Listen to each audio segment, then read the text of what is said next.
Riveting content. Empowering your life. Welcome to the Sphere. This episode is sponsored by The Org Boss. The Org Boss is a residential and commercial organizing company that specializes in decluttering, interior design, inventory staging, business processing documentation, and more. Reach The Org Boss today at 832-617-0624 or send an email to info@theorgboss.com. Houston Housewives of Finance. For more information on increasing your cash flow, becoming your own money manager, and to schedule your complimentary personal finance strategy, contact the Houston Housewives of Finance today at 1-844-700-4463. Looking to advertise? Join the Sphere's vast demographic reach of thousands of people all over the world. Send an email today to advertise@thesphere.tv or call us at area code 832-772-7789.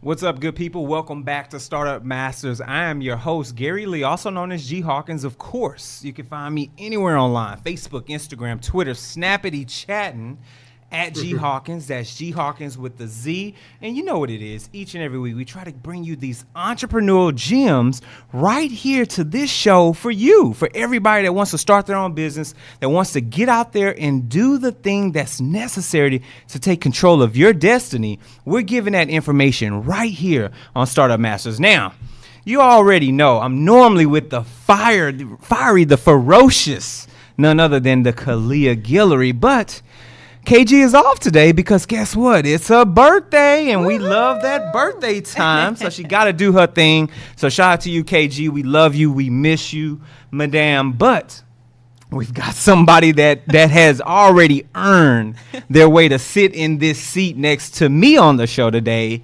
None other than the one, the lovely, the org boss herself, Mrs. Shavonda V. Scroggins. V, what's up? What's Thank you so up? much. How you doing? I'm doing well. How are you? I'm good. Yes. Thank you for that introduction. Hey, I'm Made me just feel saying. all big time. Because you are. Okay, you are. I mean, I'm just keeping it a buck. How are you feeling today? You good? I feel really good. I'm blessed. How about you? I can't complain. I'm just thankful to have you on this show. Obviously, way back when, for those that are watching right now, for those you sitting in your car, you're listening to this right now, V dropped mad gems on the show. She gave you some real good insight on building that entrepreneur foundation.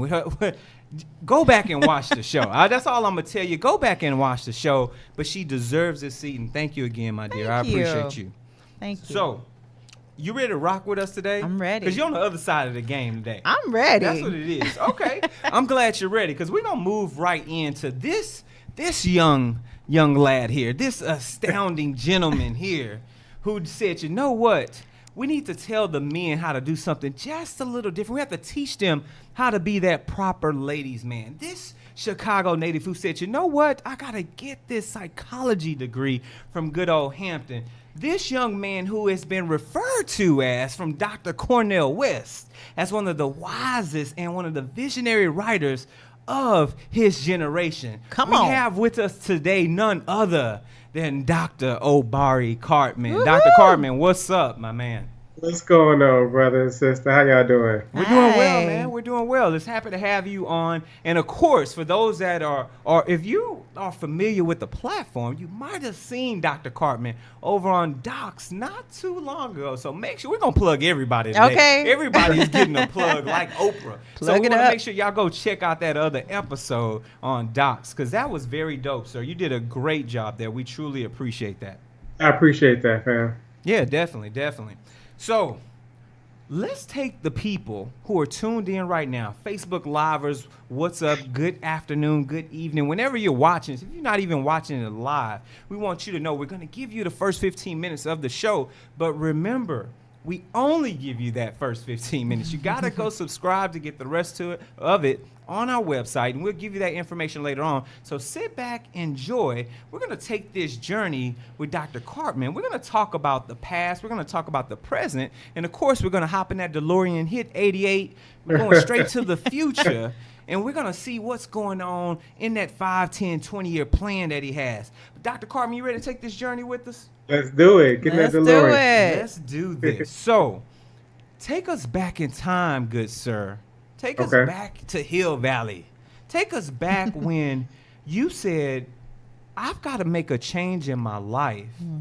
I've got to put things in perspective, and I think I want to become a psychologist. What was going on in your world at that time? Growing up, I always thought I wanted to be a doctor. I knew I wanted to help people. My father's a doctor. He's a chiropractor. So I always saw myself being a medical doctor. And it was I don't even know the exact moment, but at some point, I felt like I ain't like chemistry enough or biology enough. And stuff that I was better at was people stuff, listening to people, trying to figure out how people work, being in touch. I was always doing like peer counseling in school. I was doing programs where we would have like skits and have conversations and retreats. I was always doing that kind of stuff, even back in junior high. So at some point, I was applying for school for like pre-med, and I was about to go to Xavier. I got some money from Xavier and everything, but I went to Hampton. I met somebody in the psych department, and I started applying to psych programs ever since. And so it was right around the application process into undergraduate that I picked psychology as a major for some of the schools and pre-med for some of the schools, and I ended up picking psychology at some point. And so I wasn't really sure what it was or what you did with it. I liked the sound of it, like get to talk to people. It was cool. It was cool, huh? And so the career path of it has been an unfolding exploration ever since, your first class at undergrad. You learn about theories, but at some point you figure you got to get work at some point. And I think that there's lots of ways that I have been challenging myself to use my psychology, use the degree, think about mental health in a way that incorporates creativity, that combines activism, that isn't just like the run-of-the-mill, sitting in the office doing therapy, or even the professor, tenure track kind of life. None of that seemed appealing to me, but I always knew something about the mind, something about the spirit, something about helping people become their best selves was always going to be something that I had to do with my life.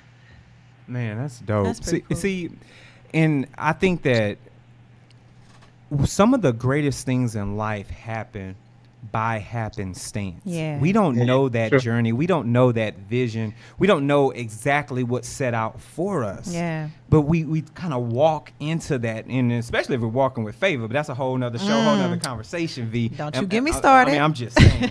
But it's so amazing. And then we find ourselves in these perfect places Yeah. that they truly give the fruit that we've always desired. But did you hear what he said? He said he met someone in psychology, and then all of a sudden he became interested in All it. He of didn't a know what sudden. it was, but it was something that pulled him to it. Talk about it. That sounds like divine purpose. I What you mean, think? I'm feeling that. I'm with you on that. He ain't really say it, but that's what it sounded like. I'm just saying. Just a little something, Dr. Just a little Cartman. something. Just a little something. Now, was this at that time? Where was your creative juices flowing that obviously led to Ladies Man? The Ladies Man idea did not start until I was ending grad school. I was on an internship, and I found real quickly that there's not a lot of black men doing therapy, doing psychology. So by the time I'm in master's, PhD level, I'm the only man around a lot of times at conferences, at community centers. And so every time I was doing therapy, they would always give me the boys. That became all of my caseload, just all the young black men. I would have 10, 15 young black men on my caseload at a time. And so that became like my niche in some ways. That became the thing that I was most good at and most interested in. Right. And I was in Connecticut at the time. I had a young man that got locked up, and he wanted me to send him some books.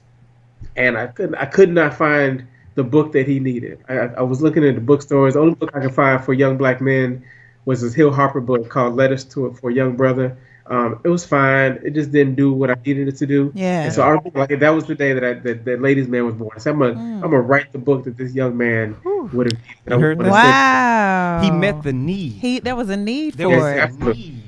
And he couldn't find a solution. So he said, let me create the solution. Wow, that's mind blowing right there. Yeah, that's how inventions happen. Yeah. Out of necessity. Out of necessity. Right. Yeah, it was a Yeah. lack for it. Yeah. Yeah. Yeah. So and obviously this was your first book, correct? Definitely. Yeah. So in that, I would assume that there were some type of adversity, some type of tribulations, things that kind of, made you pivot a little bit. Can you talk about that from a writer's Absolutely. I mean, perspective? I think the whole thing has been full of tribulation. Right? The thing that makes it worth it is like it really feels like a calling. You know what I mean? Y'all talking about divine intervention. For real, this is actually for sure ministry. Right. Yeah. And I'm not even in the church, but for sure, this is why I feel like I was created. And I think that whatever your vision is gonna be, if it's only about money, it can't really sustain you. And so for me, the work has been, I'm in a world where people are not really reading for real. And so Yeah. if I was doing YouTube channels, if I was doing more speaking, it would be easier to sell. But like the content is nice. People always like the idea of what I'm talking about, but I get all the time, but I can't get my boy to read no book. Like I ain't even gonna waste my time trying to fight him on this because the young man not reading. And so I had to really think very deliberately about how to package the thing, how Yeah. to write the language. I was writing the book in the beginning. At the same time, I was finishing my dissertation. And so I was very clear that wow. the conversational tone that I have in interactions with young men had to remain in my writing.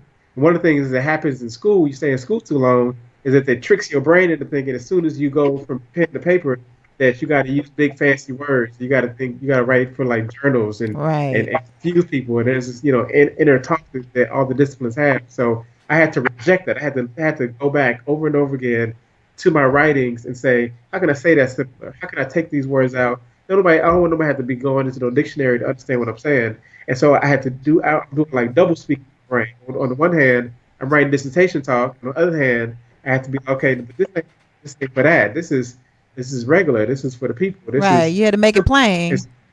You got to make money. You got to be accessible. All that kind of stuff. And so the first tribulation was just writing the thing in a way that I felt like was sophisticated and complex and met the needs, but also was clear and straightforward, and that a eighth grade boy can pick up and understand everything as he's reading it. So it took me a long time to write it just because I kept editing and rewriting just to get it as simple as form. Right. Well, that's amazing. It is.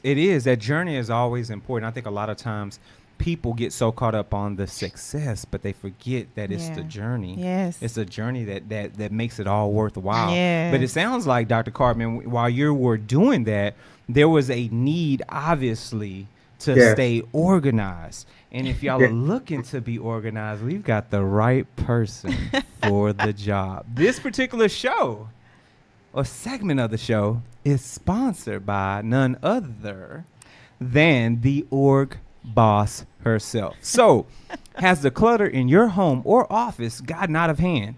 Are you sick and tired of spending way too much time trying to find the things you need on a daily basis? If so, then give the org boss a call so that she can help you create organized, functional systems that match your personal lifestyle. The org boss is a residential and commercial organizing company that specializes in decluttering, home staging, interior design, space planning, inventory staging, and business process documentation for growing businesses looking to formally document their procedures. Call the org boss today at 832-617-0624 or send an email over to info@theorgboss.com. That's info@THEORGBOSS.com. Boy, can I just do a voiceover? You doing my commercial? We will get you that, okay? We will get you. Didn't he make me sound good? Good Lord. I need that. Like, I want to call you right now. I need all Just that. give her a call, okay? Call me, life. doctor. Call me. She will get your life. So, Dr. Cartman, obviously, you, sir, have, how shall I say this? You have upheld the family's name well within the big group that you all are, by obviously stepping out to become a psychologist, then saying, you know what, I need to meet this need by writing this book. But in all of that, what was that inspiration that kept fueling your fire when you were going through these adversities, when you were trying to push through? What was that thing that kept you motivated to keep pushing? I always made sure I stayed in contact with the community. Right? To write a book like this, to do work like this, can't be an isolated process. And so I'm always mentoring, whether it's therapy or not, whether I'm getting paid for it or not. And the thing that always drives me is my actual relationship with young men. Yeah. And I see them, and sometimes, some of them, they lost and they want more. Some of them are so gone that it seems like they not turn aroundable. But whatever it is, it's something in all of these young men that I find that is a power that inspires me. I see a lot of sadness that inspires me. I see a lot of young men that are struggling with, trying to figure out their own life, how to be their best self. I used to work. I do a lot of work in prisons, and so it's a lot of sadness that makes me feel like we got to do better than this. Like I have an obligation to serve them in a very specific way. And I think the more I do the work, the more I realize that there is a specific angle to this that only I can contribute.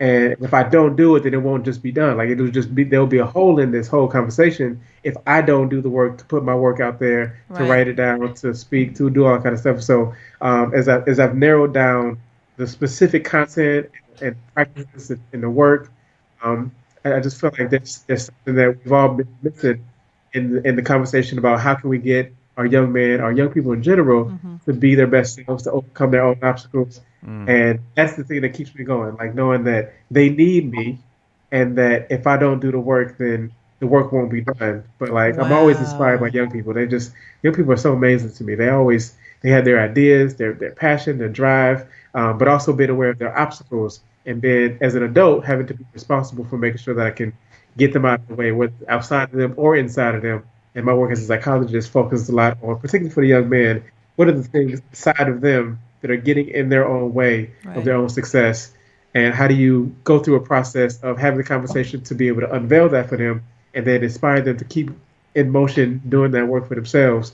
And every day I meet boys that I want better for, and I don't deserve better, and we're dealt an unfair hand.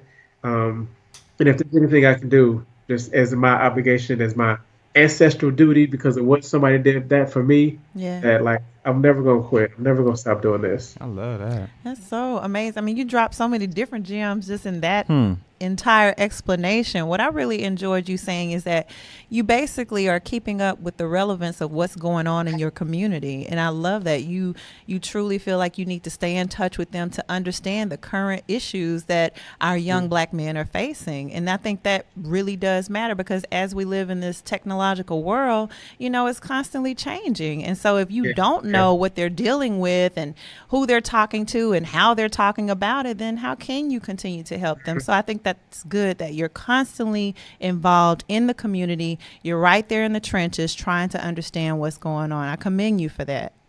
Thank you. Yeah, definitely. And to add to that, you made mention of which told me something. You made mention of the power of pain. You saw the pain in some of these people's situations, and you utilize that as fuel to put you in a position to bring them out. A lot of people don't understand the power of pain. Man, I'm telling you, it'll make you do some things you never thought you could do, right? Yeah, exactly. Now, for those that are watching via Facebook Live, it's about to get a little painful, because guess what?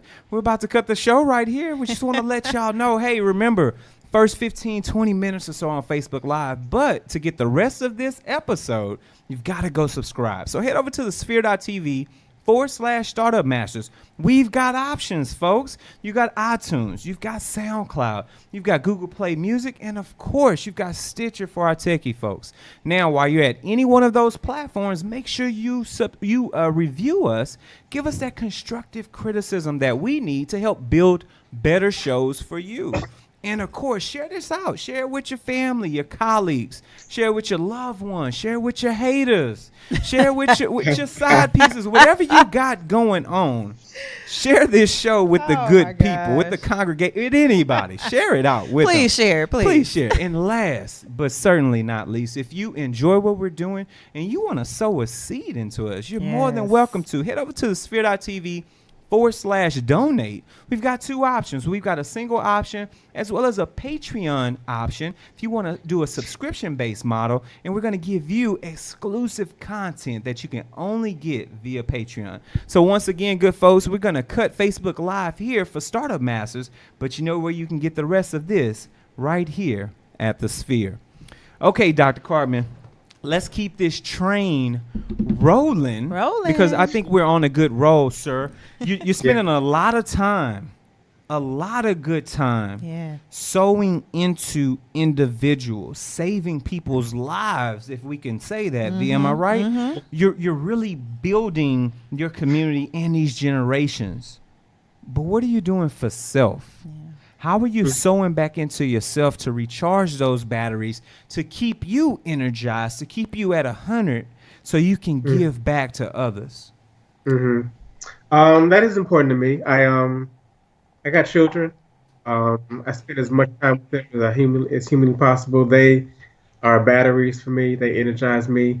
I love arts. I love culture. I'm always out. And so I remember when I was in Connecticut, I have long work weeks. And, seeing clients and then you carrying that burden and they weigh you down. And while my colleagues would need to be sitting and going to spas or going to yoga during the weekend to recharge, I would drive to New York and spend the whole weekend going to shows, right? There's just something about being around people, being around culture that always would give me energy, would always revive me. So my life is like that here in Chicago, too. I'm always at some poetry stuff. I'm always at live music. I drum. I do photography. So art has always been something that the creative outlet has been something that always just gets me going. It keeps me alive. That sustains me. So I support the things that keep me going. So that often is independent art. That's stuff that makes Black art that makes us feel good. I don't listen to a whole lot of top 40 radio, but there's whatever city I'm in, I always find that there's a whole world of underground brilliant artistry that needs support, that are doing good work, that hip hop is talking about good stuff, singers that people don't know nothing about. So I spend a lot of time looking for that. It's one of my passions. It's one of my it's medicine for me. Art is definitely medicine for me. Yeah, I can tell. I see some artwork behind you. Is that some of your personal pieces you've created, or? No, I don't create. I do photography. That's my art. I do photography. I do drumming. I do a little bit of writing, creative writing, but I'm mostly a patron of visual arts. Gotcha. Okay. Gotcha. I'm That's loving those what's pieces, though. Definitely. Really Definitely. nice. Yeah. So you mentioned something which I think is profound, and I'm gonna pivot slightly. So walk with me on this, V. How important would you say are the arts in school? Now you're sewing into these kids' lives, and we see that art's coming out.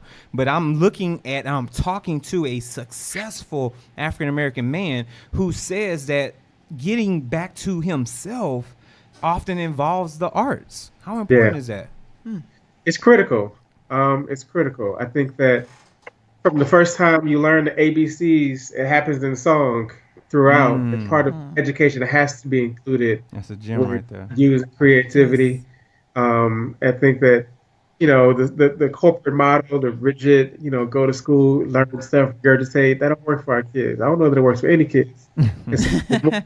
The more they're taking programs out, you got young people that's not learning instruments. They're not having opportunity to move around and dance like that. That kind of stuff is really dampening the culture of school in ways that is having astronomical effects on our young people for sure.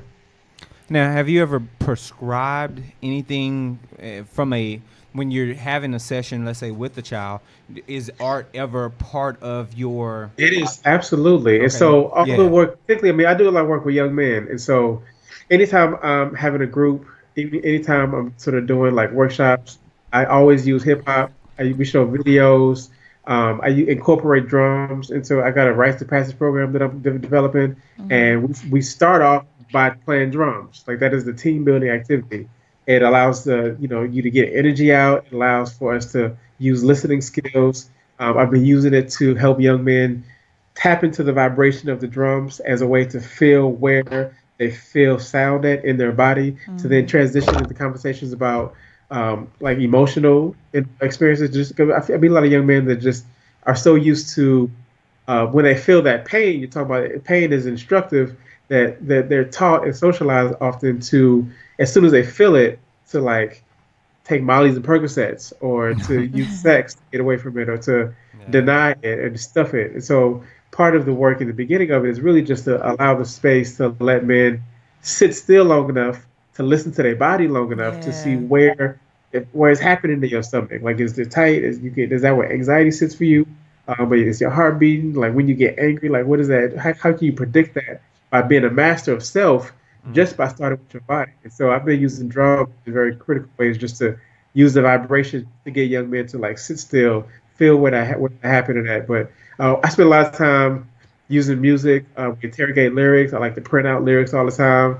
I like to separate the instrumentals from the words. And so music is always very important with the treatment, but also, encouraging what it looks like to be whole and healed for young men. I was in a session yesterday, had a group of young men, and I was asking them like who they listen to. I always try to find what they listen to, and I asked them to give me some songs they play when they want to turn up, like when you want to get excited, when you want to get energetic, you're about to go work out. Who you listen to? And they gave me, song after song after song. And then I was like, okay, well, what happened when you want to calm down? Who you listen to for that? They had no references for songs or when they want to relax. Like one guy maybe said something about gospel, but he couldn't even name none of the songs. So in my own personal repertoire, I got, when I got sad days, I go to Nina Simone, I go to, Bill with people that I go to just to match the mood, and sometimes to elevate the mood, and sometimes, music as a way to modulate, to help, to help heal is something that I feel like the young people have gotten away from, just because they don't have access to the variety of genres of music that I think that we had coming up. So let me ask you something. What would you recommend if you could recommend some songs that would calm our young black men down? What would be some of your song recommendations? Give us that list. Go ahead and pop out that list right now. Say it again. Go ahead and give us that list right now. Pop it off. We listening. I mean, definitely. I like. There's a lot of Nina Simone. There's a lot of like new hip hop that's calm. Smino is the new artist I listen to a lot. Are you on Smino? Yeah, I love Smino. Okay, yeah, I'm stuck. I am stuck right now, man. Edgar Allan Poe'd up. I am stuck all over Smino. So please continue. But when you said Let's it, you perked my ears. I listen to like Bob Marley gets me. Peter Tosh, some like old school reggae does it for me. I like women's voices, so I listen to a lot of like older Lettucey or Jill Scott does it for me. Erykah Badu, some of the classic like neo soul artists. Right. But I spend a lot of time just looking for new artists. Lil Dragon, Hiatus Coyote. I mean, there's a bunch of really good artists that just not on the radio. And so again, I got a variety of it. Sometimes it's jazz, sometimes it's Coltrane and Davis, sometimes it is. But like I think that we got to have a toolkit of a bunch of different things to get you what you need. And if it's just Chief Keef, if it's just Lil Durk, if it's just what's the other little guy named Lil Uzi Vert, if it's just that, then you lose out on the diversity of experiences that humans have. And men get this very rigid, only supposed to express anger. And so then when your life reflects that, then you miss out on the opportunity to move through the pain, to experience the sadness, to be able to really experience joy, really, too. If you only limit it to one emotion, then you cut yourself off from a whole range of stuff. And so it's a work trying to get them into a space where they can be as authentic as possible. So do you recommend that they start listening to that early? I have a 2-year-old son, and I actually, I let him listen to a little bit of everything from classical to jazz. I let him listen to neo soul. I let him listen to very, like popular music, more on the lighthearted side. He's not listening to any heavy, rap or anything like that. But I let him listen to a range of things. But how would you recommend that you start young and let them listen to that and kind of figure out what they want and what they like? My dad actually did that for me, and I appreciate that. I have a much more fonder appreciation of music, and I always wanted to know, how do other people feel about that, introducing your children to so many different genres of music? I mean, so part of what the artists that I'm naming, like, Zap Mama or Diggle Planets, the rest of the development, these are artists that I listen to in the car driving with my father. And one of the things that's dangerous about what's happening these days is that the kids got headphones in all the time. And so they're listening to something. Diversity of music that, and they got smartphones, so you can go right to creating your own playlist, and it's just based on what you think is popular or what your friends are listening to. And so we're missing that intergenerational transmission of art, and music is in a specific version of that. And I think that you start as young as possible to expose your children to the landscape of brilliant Black artistry is critical for them. Right. I mean, Woo. I'm just sitting back over here just absorbing because I don't have any kids, but I can attribute some of who all of who I am. Let me just keep it a buck. Yeah. But specifically in music, that reminds me of my parents allowing me or to some degree forcing me to listen to country and classical. That's where I grew up at. Yeah, it wasn't the hip hop, a little bit of R&B, but it was a lot of country music, a lot of classical music. And I did my own transition out of that. So I wonder, thinking about this conversation today, I wonder what psychological impact country and classical music had on me that has made me who I am today. And I've never even considered that. Interesting. Yeah, never considered that. So interesting. Very dope, very dope. We want to know what else is dope. This particular portion of the show, and it's sponsored by none other than The Sphere. So, are you starting your business for a place to advertise? Do you have a need to reach out to thousands of people across the world to build your brand or sell your product? If so, get your product placement and advertising needs handled right here at The Sphere. We offer a wide variety of content delivery platforms, including iTunes, Google Play, SoundCloud, YouTube, and Stitcher. Plus, we have a vast demographic reach within the United States, as well as modern countries across the globe. Our enriched content and inspiring dialogue, coupled with your strategic ad, is surely to hit the mark every time. Call us today at area code 832-772-7789 or send an email over to advertise@thesphere.tv. I got a question. What's up? So this is just interesting. So I know the first book is out, ladies first. I want to know more about what's in the near future for you. I mean, is another book in the making? I mean, what you going to do? Well, I'm turning the book right now to a curriculum. So I'm in schools a lot, and they want me to walk them through the conversation. In my doing presentations, I use a lot of, like I said, hip hop videos. I got a lot of slides with images. And so I've been using the workshops that I've been doing to turn them into a 12-week program, teacher or coach or parent to guide them through these conversations instead of just handing them the book. So that's the next thing that's going to come out. But I'm also writing a second book about some things that I've been learning about spirituality. I've been studying African spirituality, and there's a lot that I feel like we have lost access to in terms of just the brilliance of our understandings that our ancestors had that I think could really put in practical every day. And so I'm sort of putting some of that together. So that's my next book is around practical application for everyday use around African spirituality. I like that. You know what I was just thinking when you were talking about that? I can see you doing a lot of different skits. You kind of like how Issa Rae did with Awkward Black Girl. I can kind of see you doing that with the Awkward Black Boy. You ever thought about that? Nope, never thought about that. Well, think about it. There's a little nugget for you. For real.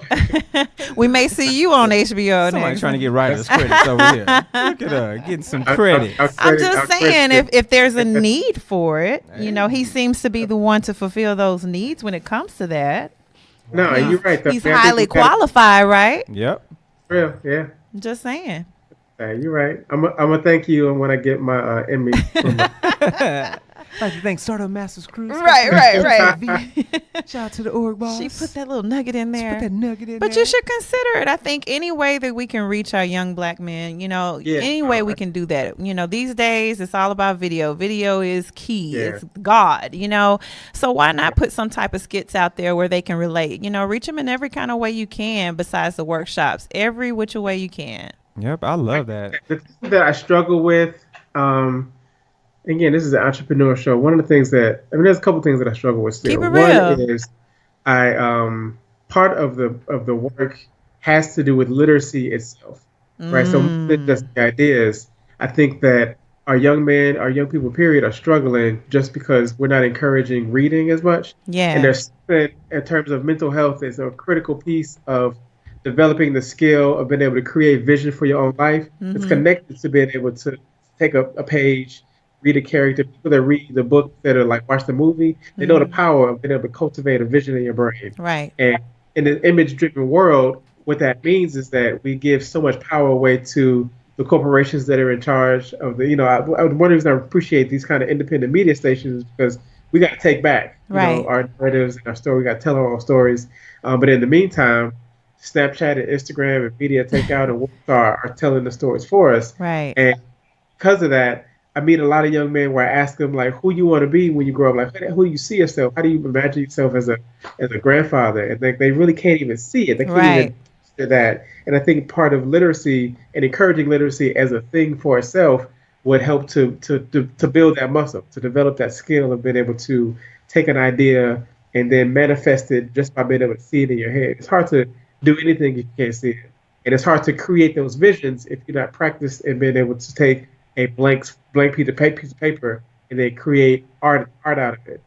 So you become dependent on someone else's vision if you able to read and be able to do that work. And so part of the work is literacy, is being able to slow down and take page by page to be able to digest it, to be able to interpret it. Whatever you want to be, if it's an athlete, entertainer, you got to be able to read contracts. You got to be able to read business plans. Like we're in a different world, and our children are getting failed year after year at schools.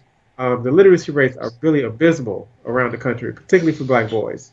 And so that area is one of the things that was also a need for me that made me decide to write a book instead of do videos, the podcasts, and all kind of stuff. So I also think we got to be diverse and get the message out. How we get the message out, but for me, literacy will always be a part of the thread of the work, which don't make a lot of money, right?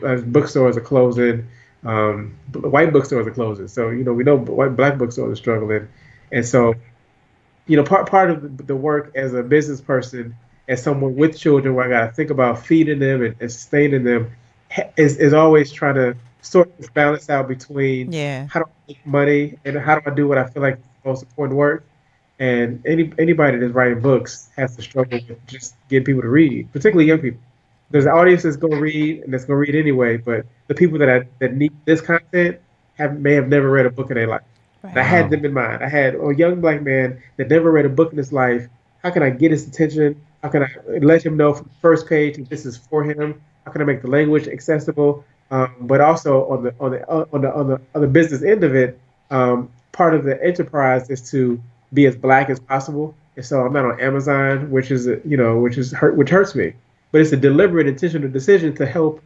For me, at least for the first couple of years, I wanted to see how far we could go exclusively Black. That was before I started writing. I said part of the content is about empowering Black people, is about doing for self, is about redefining our own reality for ourselves. And I can't do that by going to some white publisher to have them do. I can't have no white people editing my stuff.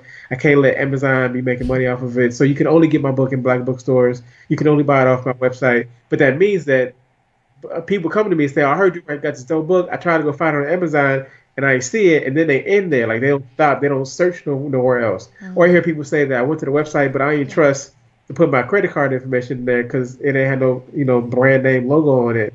And so part of understanding the distrust that people have in Black independent businesses. There's not a lot of independent Black publishers. I had to self-publish to be able to get the content out in the way that I wanted to be able to have full control over it. But that means that my process is slower. That means it's not.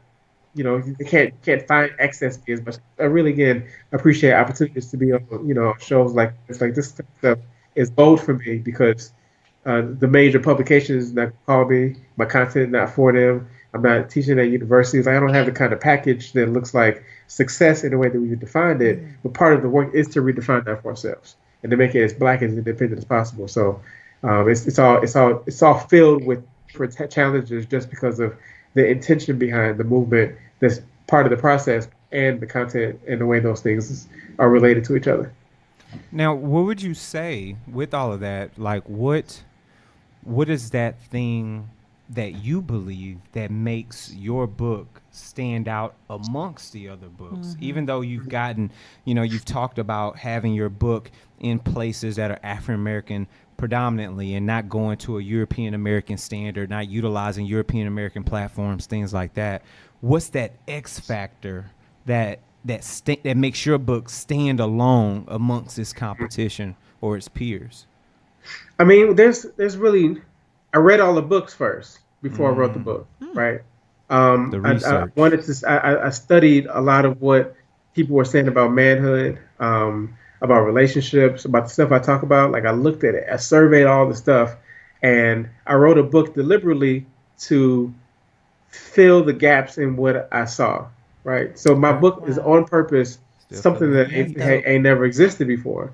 And I didn't do that just because I love writing books. Like I don't even love writing that much. I wrote because it needed to be done. Yeah. And I saw a hole, and so I tried to fill that hole. But I'm not an author. Like I wrote a book, but it's not. I don't wake up writing. That's not the thing that I love to do. I love communicating. I love helping. I love being in touch with the community. And as I went to conversations, as I went to meetings and panels and town halls, I kept saying something's missing in this conversation. And I wanted to put that in a book. So I know the book is unique because I made sure it was unique. Like it was on purpose. Like there's no accident that the book is talking about stuff that nobody's talking about because I read whatever I was talking about. So part of the advantage in being younger and being able to study the elders and look at what other psychologists have done is that I know what's out there, but it also makes me a good bridge between what some of the older foundational Black psychologists have written and stay connected to the younger generation. So the language is a little bit more accessible for them. I use references. I talk about hip hop. I talk about social media, but to be able to relate to them in a way that serves as a continuity between the elders, my ancestors, and the future in a way that's all very, very deliberate, all extremely intentional. That's what it is. I just love what you said, and I want to pull this nugget out. And I think we both, when you said it, me and Gary looked at each other like, did you hear this? The fact that you did something that you didn't even really want to do necessarily. Not saying you didn't want to do it, but you knew that it had to be done regardless. How many times as entrepreneurs we go out there and, there's things that we just absolutely don't feel like doing, but you feel that push, you feel that pull that's saying you got to do it because someone else out there is relying on you to do just that, to inspire them, to help them, and possibly even with what you're doing, save their lives, brother. So I commend that. Seriously, that's a nugget, right? Yeah, I doing agree. things that you have to do, not that you want to do, but you have to do. Feed the need of the people exactly. at all times, man. Because we don't have we get so.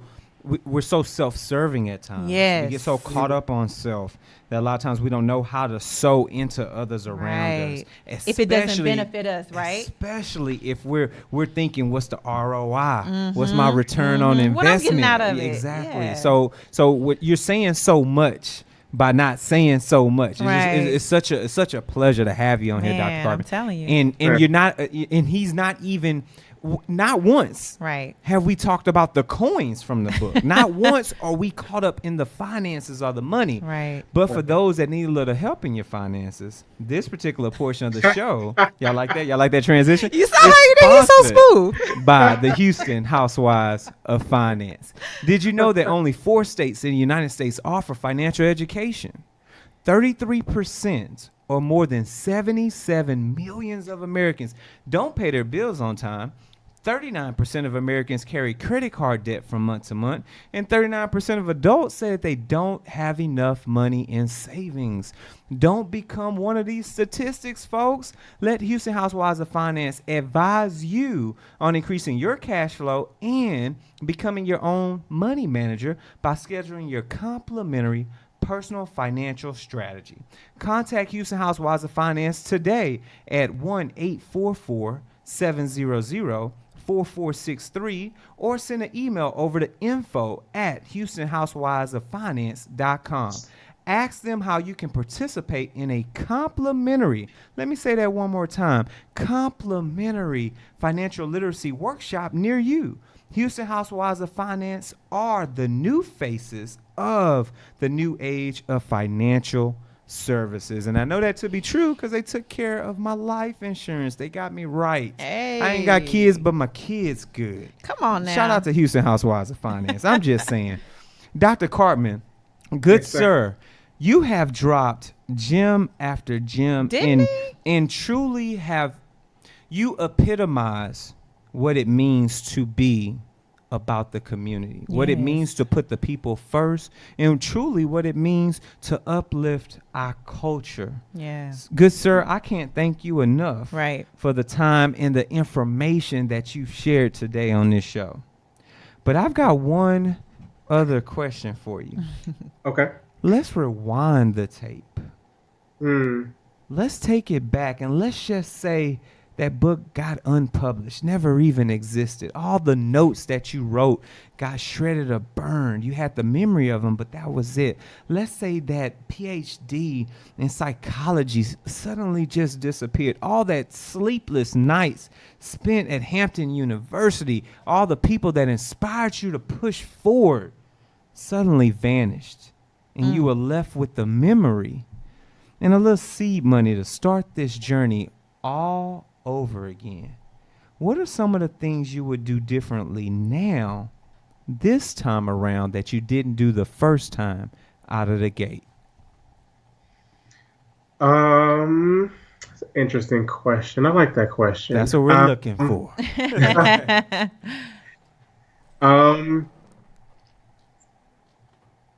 I think that I would have called V a while ago. I think that being more organized Hey.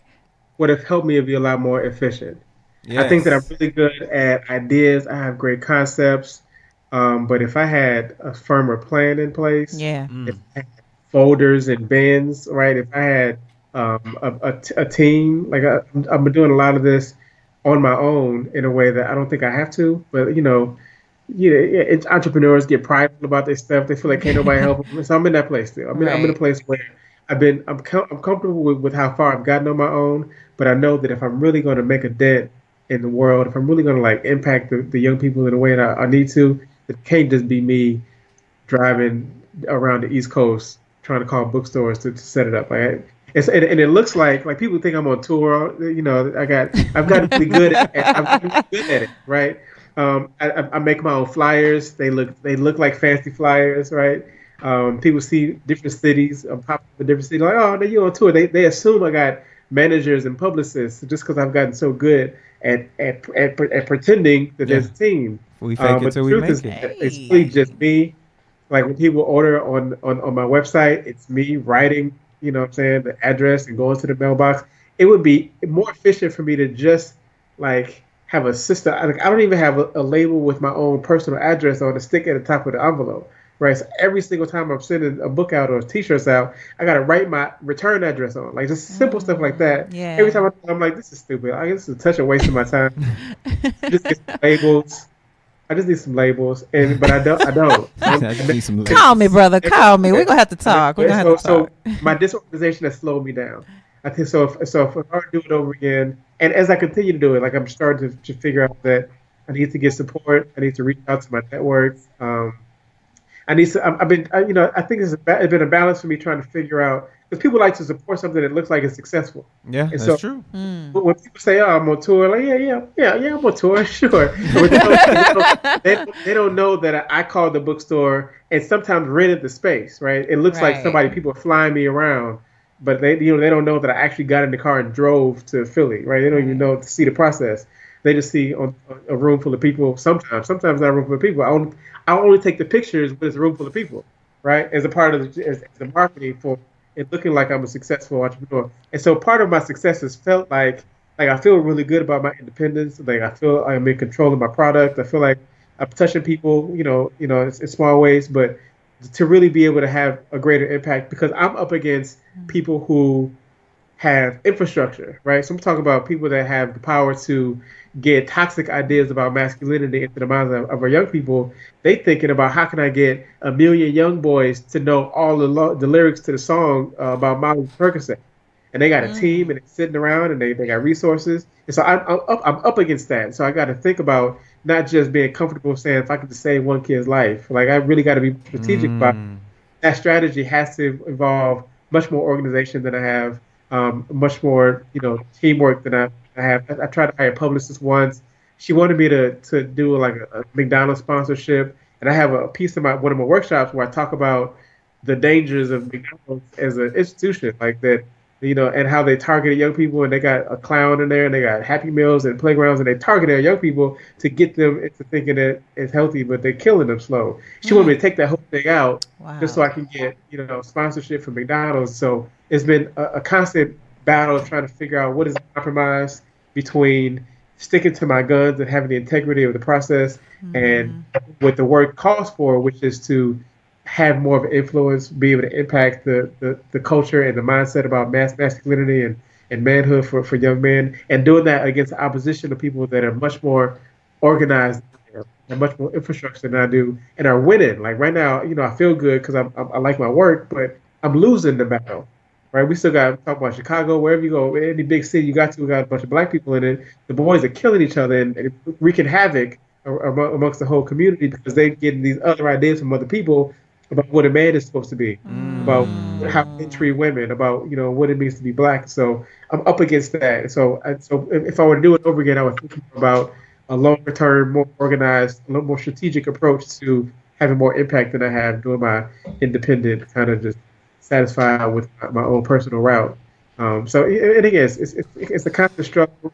There's always going to be compromises, but every night I'm thinking about which compromise. Like it might be worth it to go on Amazon to get 100 more people to read the book. There's no telling who could have read my book if they got it from Amazon that did not because they didn't have access to it. Because I'm trying to stick to my guns and show us what black people can do on our own. So it's full of those kind of compromises for me. Like how do you weigh it? How do I think about being efficient versus independent? And if I were to go over again, I think there's some things I would have done different a little bit. And that's real life. Yeah. And I want to say, and I appreciate that, you just recognizing that had you been a little more organized, maybe things would have gone differently. But coming from a professional organizer, let me say, sometimes you can be just as, as extravagant with your organization and it still turn out the same way. Your journey is your journey. And I do believe that it's going to happen because you have the heart, you have the right goals in mind, and you're not driven by your own selfish ambitions. And I do believe that the atmosphere is going to line up for you so that the right opportunity comes along and exposes you to everyone who needs to be exposed. It needs to be exposed to. You really have the heart for it, and I do believe it's going to happen. I think something is going to come in that mind, and it's going to lead you to create something that we have never seen before. You've already written a book that no one ever has heard of. Some of the concepts in Ladies Man that you talk about, like you say, you read everything else and they don't talk about the things that you talk about. So that was step one. So I'm encouraging you just to keep going forward because what you're doing is amazing. I'm going to buy the book. You just let me know where to buy it from. And I know I'm going to buy the book because I'm encouraged, and I'm going to continue to read to my son. Just hearing what you said, I already make that a practice, but I think it's important that we continue to read because we want our young black men to be as literate as possible so that they can get the message across to those who may not have that same exposure. Yeah. So I wish you all the best. Thank you. Yeah, definitely. Ladies and gentlemen, Dr. Obari Cartman. Yes, indeed, good sir. Author of Ladies Man, Conversations for Young Black Men about manhood in relationships. Chicago native, drummer, psychologist. The man does it all. He's just a Renaissance photographer. man. He does it all. Dr. Cartman, here we would like to officially, good sir, coin you a startup master. Good sir, please let anyone and everyone that's listening or watching us right now, let them know where they can go and get your product and learn more about you. The website is www.drobaricartman.com, DROBARICARTMAN.com. On Instagrams at ocartman1, Twitter same, Facebook, got a doctor page on Facebook too, so I'm all over.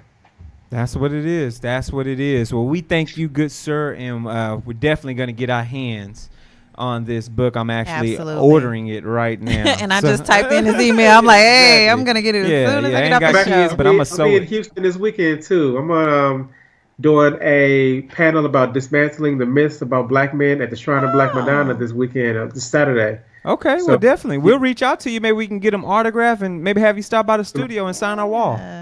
Easy to do. Yeah, that'll be dope. That'll be dope, good sir. And of course, the lovely co-host for today, Shavonda V. Scroggins. My dear, thank you so much. Let all the people know where they can find you and reach you at. Absolutely. It was my pleasure. First of all, thank you for having me. Sure. Woo, this ain't easy, y'all. But you can find me at The Org Boss on Instagram and also on Facebook. If you want to spell it out, it's fb.me/, and that's TheOrgBoss.